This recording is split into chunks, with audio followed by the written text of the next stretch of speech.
ഇപ്പോൾ മാല പാർവതി സംസാരിക്കുന്നു. ചോദിക്കുന്നുണ്ടായിരുന്നു. അൻസിബ ഇന്നലെയും ആവർത്തിച്ച് ചോദിച്ചു, എന്തുകൊണ്ടാണ് അവരെ വിളിക്കുമെന്ന് കള്ളം പറഞ്ഞത്, എന്നിട്ട് വിളിക്കാതിരുന്നത്?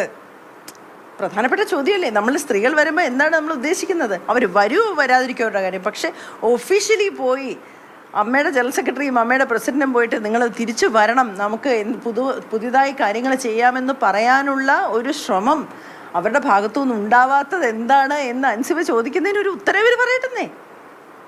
ഞാനല്ല ചോദിച്ചത്, അൻസിബയുടെ ചോദ്യങ്ങൾക്ക് അവർ ഉത്തരം പറയണം.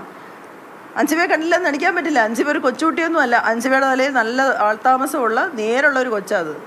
ഈ ഹേമ കമ്മിറ്റി റിപ്പോർട്ടിന് ശേഷമാണ് ഇങ്ങനെ സ്ത്രീകൾ നേതൃത്വം കമ്മിറ്റി പുതുതായിട്ട് വരുന്നത്. പക്ഷെ അപ്പോഴും ഈ പറഞ്ഞതുപോലെ സ്ത്രീകൾക്കെതിരായിട്ടുള്ള പല കാര്യങ്ങളും സംഘടനയുടെ ഉള്ളിൽ തന്നെ നടന്നു എന്നുള്ള ഒരു അഭിപ്രായമുണ്ട്. പ്രധാനമായിട്ടും അവിടെ ജോലി ചെയ്തുകൊണ്ടിരുന്ന ഒരു തൊഴിലാളിക്ക് നേരിട്ടതും ഇത്തരത്തിലുള്ള കാര്യങ്ങളൊക്കെ ആയിരുന്നു. അത് എല്ലാം തന്നെ ദുരൂഹമാണ്.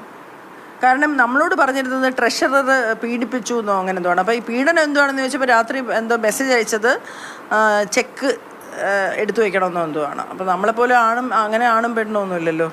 നമ്മളെല്ലാവരും ജോലി ചെയ്യുന്ന നിങ്ങളൊക്കെ സമയം നോക്കിയാൽ ജോലി ചെയ്യുന്നത് കിട്ടുന്ന പൈസയ്ക്ക് അനുസരിച്ചാണോ നമ്മളൊക്കെ പണിയെടുക്കുന്നത്? ഞാനല്ല.